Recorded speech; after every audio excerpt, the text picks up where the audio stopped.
بسم الله الرحمن الرحيم. ألف لام را. تلك آيات الكتاب الحكيم. أكان للناس عجبا أن أوحينا إلى رجل منهم أن أنذر الناس وبشر الذين آمنوا أن لهم قدم صدق عند ربهم. قال الكافرون إن هذا لساحر مبين. إن ربكم الله الذي خلق السماوات والأرض في 6 أيام ثم استوى على العرش يدبر الأمر. ما من شفيع إلا من بعد إذنه. ذلكم الله ربكم فاعبدوه. أفلا تذكرون. إليه مرجعكم جميعا وعد الله حقا. إنه يبدأ الخلق ثم يعيده ليجزي الذين آمنوا وعملوا الصالحات بالقسط، والذين كفروا لهم شراب من حميم وعذاب أليم بما كانوا يكفرون. هو الذي جعل الشمس ضياء والقمر نورا وقدره منازل لتعلموا عدد السنين والحساب.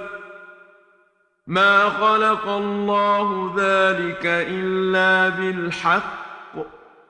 يفصل الآيات لقوم يعلمون. إن في اختلاف الليل والنهار وما خلق الله في السماوات والأرض لآيات لقوم يتقون. إن الذين لا يرجون لقاءنا ورضوا بالحياة الدنيا واطمأنوا بها والذين هم عن آياتنا غافلون أولئك مأواهم النار بما كانوا يكسبون. إن الذين آمنوا وعملوا الصالحات يهديهم ربهم بإيمانهم تجري من تحتهم الأنهار في جنات النعيم. دعواهم فيها سبحانك اللهم وتحيتهم فيها سلام. وآخر دعواهم أن الحمد لله رب العالمين. ولو يعجل الله للناس الشر استعجالهم بالخير لقضي إليهم أجلهم. فنذر الذين لا يرجون لقاءنا في طغيانهم يعمهون. وإذا مس الإنسان الضر دعانا لجنبه أو قاعدا أو قائما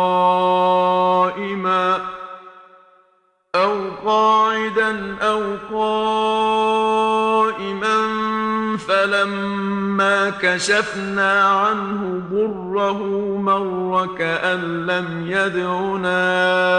إلى ضر مسه كذلك زين للمسرفين ما كانوا يعملون ولقد أهلكنا القرون من قبلكم لما ظلموا وجاءتهم رسلهم بالبينات وما كانوا ليؤمنوا كذلك نجزي القوم المجرمين ثم جعلناكم خلائف في الأرض من بعدهم لننظر كيف تعملون وإذا تتلى عليهم آياتنا بينات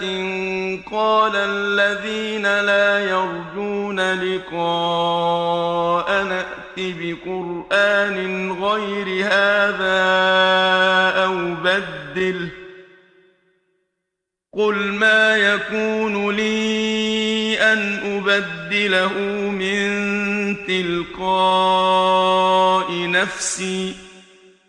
إن أتبع إلا ما يوحى إلي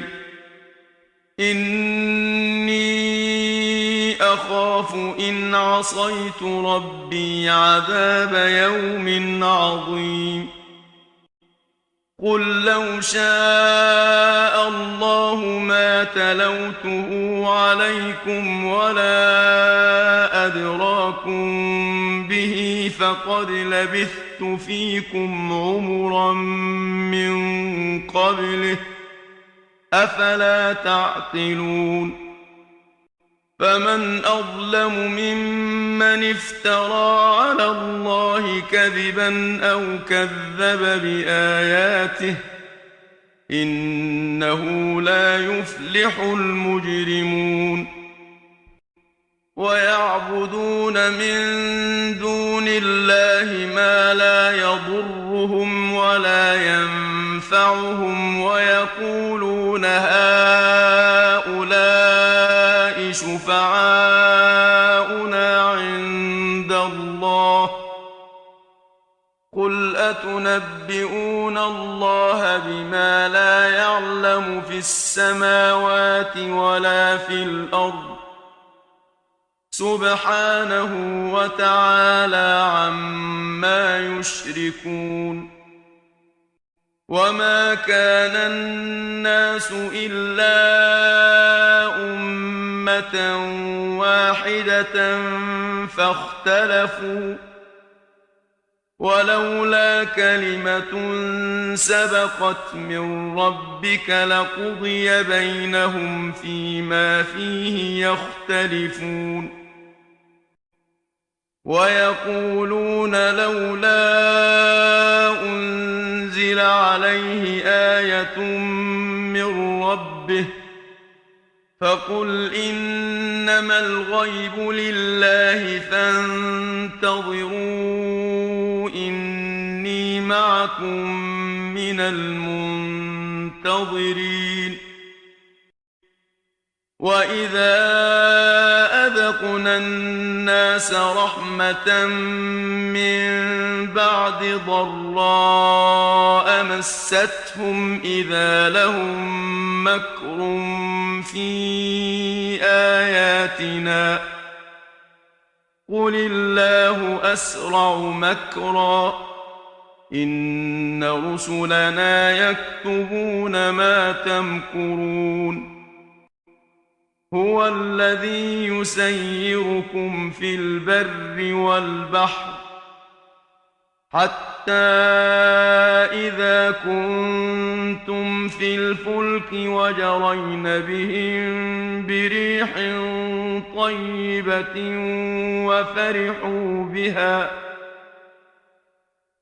وفرحوا بها جاءتها ريح عاصف وجاءهم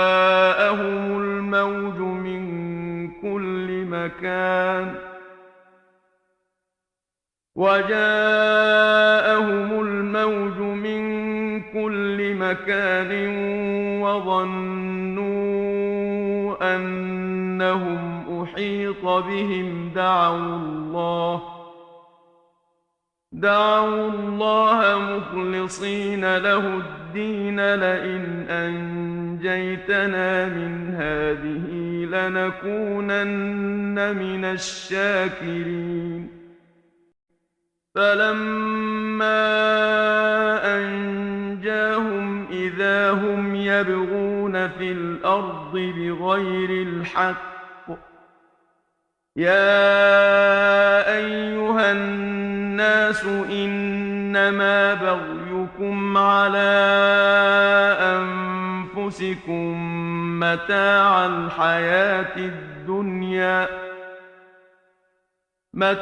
الحياة الدنيا ثم إلينا مرجعكم فننبئكم بما كنتم تعملون إنما مثل الحياة الدنيا كماء أنزلناه من السماء فاختلط به نبات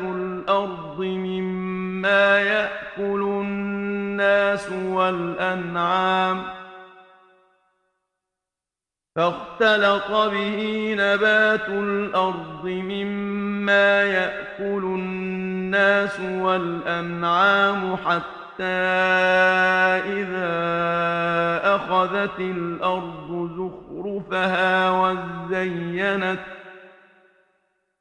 وزينت وظن أهلها أنهم قادرون عليها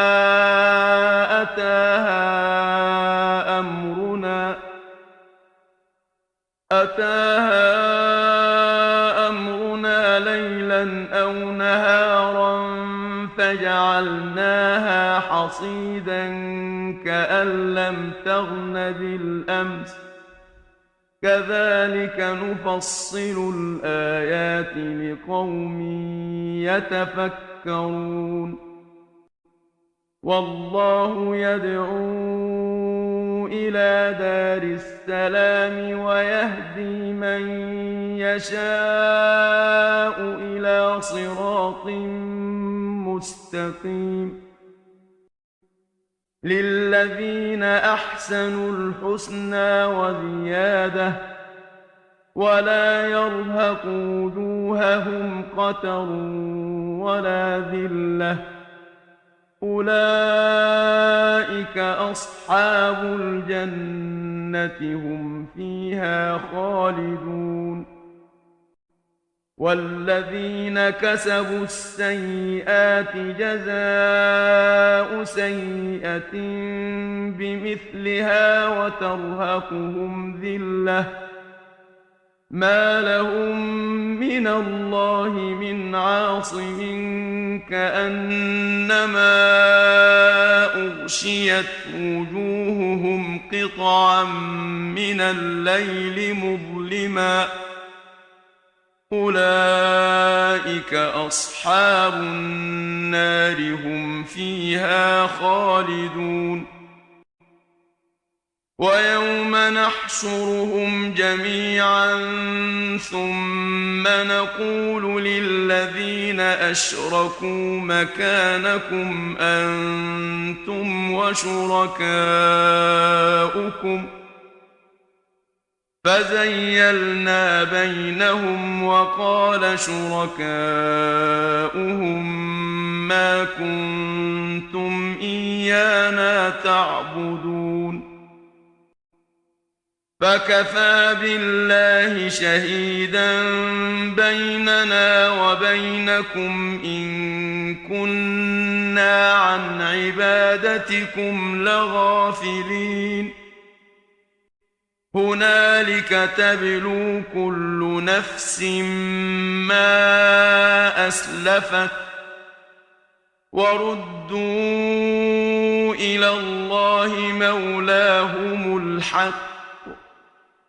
وضل عنهم ما كانوا يفترون قل من يرزقكم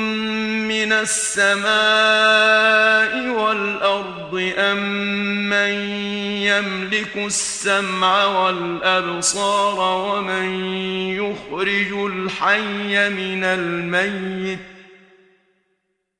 ومن يخرج الحي من الميت ويخرج الميت من الحي ومن يدبر الأمر فسيقولون الله فقل أفلا تتقون فذلكم الله ربكم الحق فماذا بعد الحق إلا الضلال فأنى تصرفون كذلك حقت كلمة ربك على الذين فسقوا أنهم لا يؤمنون قل هل من شركائكم من يبدأ الخلق ثم يعيده قل الله يبدأ الخلق ثم يعيده فأنى تؤفكون قل هل من شركائكم من يهدي إلى الحق قل الله يهدي للحق أفمن يهدي إلى الحق أحق أن يتبع أم من لا يهدي إلا أن يهدى فما لكم كيف تحكمون وما يتبع أكثرهم إلا ظنا إن الظن لا يغني من الحق شيئا إن الله عليم بما يفعلون وما كان هذا القرآن أن يفترى من دون الله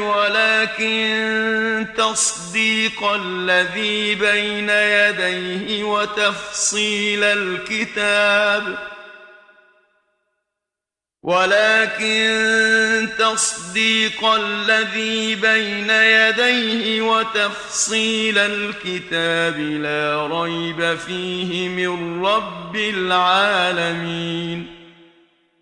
أم يقولون افتراه قل فأتوا بسورة مثله وادعوا من استطعتم من دون الله إن كنتم صادقين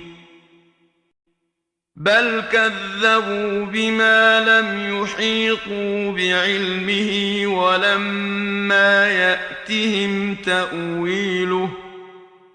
كذلك كذب الذين من قبلهم فانظر كيف كان عاقبة الظالمين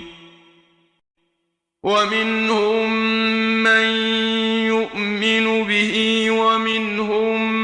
من لا يؤمن به وربك أعلم بالمفسدين وإن كذبوك فقل لي عملي ولكم عملكم أنتم بريئون مما أعمل وأنا بريء مما تعملون ومنهم من يستمعون إليك أفأنت تسمع الصم ولو كانوا لا يعقلون ومنهم من ينظر إليك أفأنت تهدي العمي ولو كانوا لا يبصرون الله لا يظلم الناس شيئا ولكن الناس أنفسهم يظلمون ويوم يحشرهم كأن لم يلبثوا إلا ساعة من النهار يتعارفون بينهم قد خسر الذين كذبوا بلقاء الله وما كانوا مهتدين وإما نرينك بعض الذي نعدهم أو نتوفينك فإلينا مرجعهم ثم الله شهيد على ما يفعلون ولكل أمة رسول فإذا جاء رسولهم قضي بينهم بالقسط وهم لا يظلمون ويقولون متى هذا الوعد إن كنتم صادقين قل لا أملك لنفسي ضرا ولا نفعا إلا ما شاء الله لكل أمة أجل إذا جاء أجلهم فلا يستأخرون ساعة ولا يستقدمون قل أرأيتم إن أتاكم عذابه بياتا أو نهارا ماذا يستعجل منه المجرمون أثم إذا ما وقع آمنتم به الآن وقد كنتم به تستعجلون ثم قيل للذين ظلموا ذوقوا عذاب الخلد هل تجزون إلا بما كنتم تكسبون ويستنبئونك أحق هو قل إي وربي إنه لحق وما أنتم بمعجزين ولو أن لكل نفس ظلمت ما في الأرض لافتدت به وأسروا الندامة لما رأوا العذاب وقضي بينهم بالقسط وهم لا يظلمون ألا إن لله ما في السماوات والأرض ألا إن وعد الله حق ولكن أكثرهم لا يعلمون هو يحيي ويميت وإليه ترجعون يا أيها الناس قد جاءتكم موعظة من ربكم وشفاء لما في الصدور وهدى ورحمة للمؤمنين قل بفضل الله وبرحمته فبذلك فليفرحوا هو خير مما يجمعون قل أرأيتم ما أنزل الله لكم من رزق فجعلتم منه حراما وحلالا فجعلتم منه حراما وحلالا قل الله أذن لكم أم على الله تفترون وما ظن الذين يفترون على الله الكذب يوم القيامة إن الله لذو فضل على الناس ولكن أكثرهم لا يشكرون وما تكون في شأن وما تتلو منه من قرآن ولا تعملون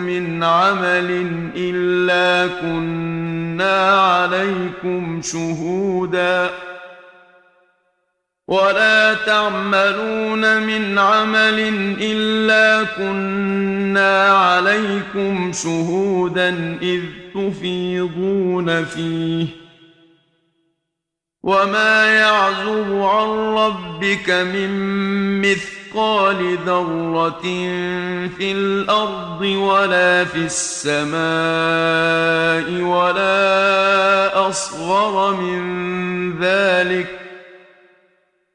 ولا أصغر من ذلك ولا أكبر إلا في كتاب مبين ألا إن أولياء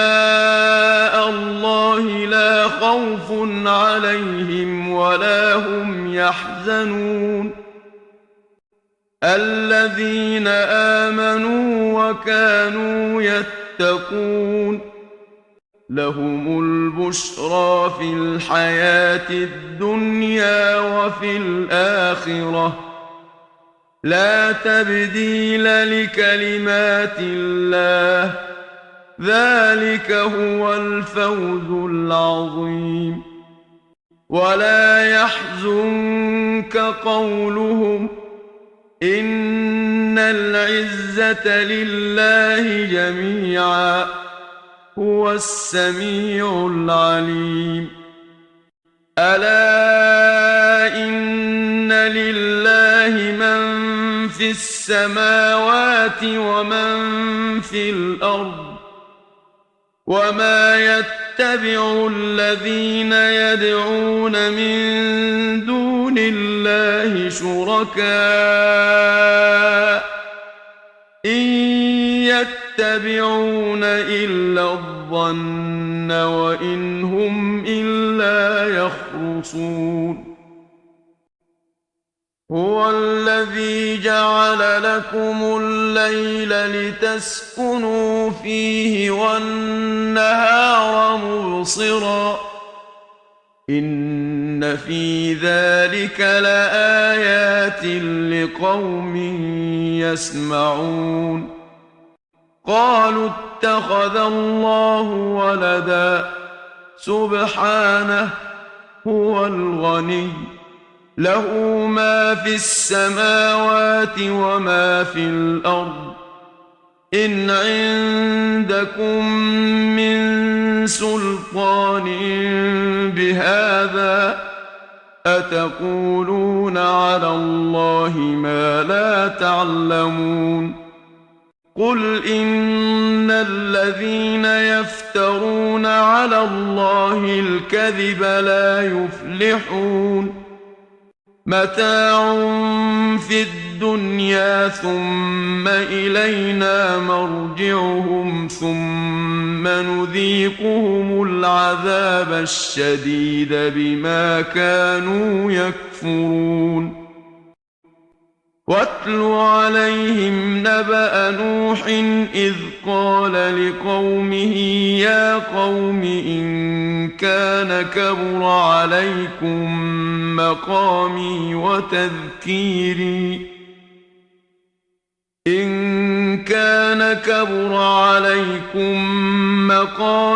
وتذكيري بآيات الله فعلى الله توكلت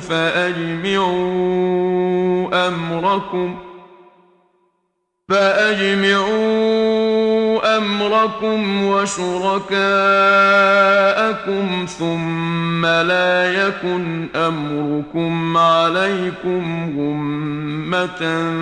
ثم قضوا إلي ولا تنظرون فإن توليتم فما سألتكم من أجر إن أجري إلا على الله وأمرت أن أكون من المسلمين فكذبوه فنجيناه ومن معه في الفلك وجعلناهم خلائف وأغرقنا الذين كذبوا بآياتنا فانظر كيف كان عاقبة المنذرين ثم بعثنا من بعده رسلا إلى قومهم فجاءوهم بالبينات فما كانوا ليؤمنوا بما كذبوا به من قبل كذلك نطبع على قلوب المعتدين ثم بعثنا من بعدهم موسى وهارون إلى فرعون وملئه بآياتنا فاستكبروا وكانوا قوما مجرمين فلما جاءهم الحق من عندنا قالوا إن هذا لسحر مبين قال موسى أتقولون للحق لما جاءكم أسحر هذا ولا يفلح الساحرون قالوا أجئتنا لتلفتنا عما وجدنا عليه آباءنا وتكون لكما الكبرياء في الأرض وما نحن لكما بمؤمنين وقال فرعون ائتوني بكل ساحر عليم فلما جاء السحرة قال لهم موسى ألقوا ما أنتم ملقون فلما ألقوا قال موسى ما جئتم به السحر إن الله سيبطله إن الله لا يصلح عمل المفسدين ويحق الله الحق بكلماته ولو كره المجرمون فما آمن لموسى إلا ذرية من قومه على خوف من فرعون وملئهم أن يفتنهم وإن فرعون لعال في الأرض وإنه لمن المسرفين وقال موسى يا قوم إن كنتم آمنتم بالله فعليه توكلوا إن كنتم مسلمين فقالوا على الله توكلنا ربنا لا تجعلنا فتنة للقوم الظالمين ونجنا برحمتك من القوم الكافرين. وأوحينا إلى موسى وأخيه أن تبوأ لقومكما بمصر بيوتا واجعلوا بيوتكم قبلة وأقيموا الصلاة وبشر المؤمنين. وقال موسى ربنا إنك آتيت فرعون وملأه زينة وأموالا في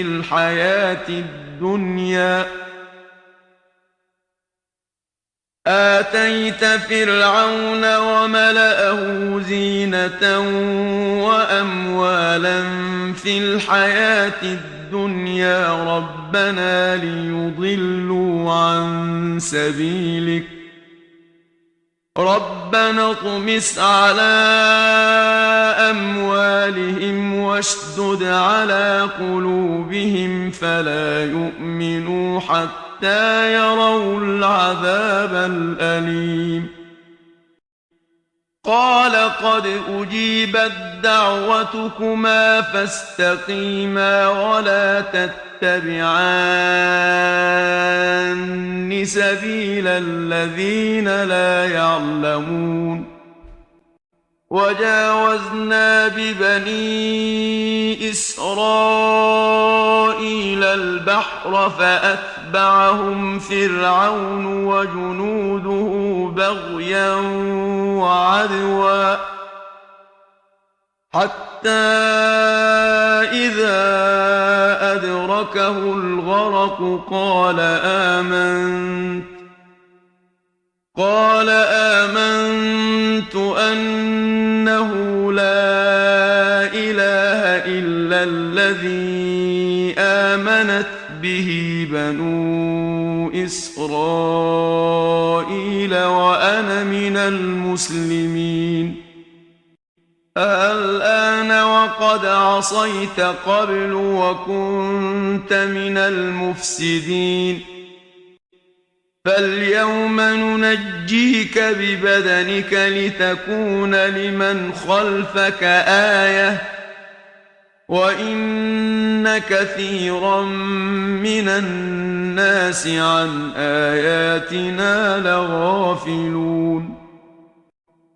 ولقد بوأنا بني إسرائيل مبوأ صدق ورزقناهم من الطيبات فما اختلفوا حتى جاءهم العلم إن ربك يقضي بينهم يوم القيامة فيما كانوا فيه يختلفون. فإن كنت في شك مما أنزلنا إليك فاسأل الذين يقرؤون الكتاب من قبلك لقد جاءك الحق من ربك فلا تكونن من الممترين. ولا تكونن من الذين كذبوا بآيات الله فتكون من الخاسرين. إن الذين حقت عليهم كلمة ربك لا يؤمنون ولو جاءتهم كل آية حتى يروا العذاب الأليم. فلولا كانت قرية آمنت فنفعها إيمانها إلا قوم يونس لما آمنوا كشفنا عنهم عذاب الخزي في الحياة الدنيا ومتعناهم إلى حين ولو شاء ربك لآمن من في الأرض كلهم جميعا أفأنت تكره الناس حتى يكونوا مؤمنين وما كان لنفس أن تؤمن إلا بإذن الله ويجعل الرجس على الذين لا يعقلون قل انظروا ماذا في السماوات والأرض وما تغني الآيات والنذر عن قوم لا يؤمنون فهل ينتظرون إلا مثل أيام الذين خلوا من قبلهم قل فانتظروا إني معكم من المنتظرين ثم ننجي رسلنا والذين آمنوا كذلك حقا علينا ننجي المؤمنين قل يا أيها الناس إن كنتم في شك من ديني فلا أعبد الذين تعبدون من دون الله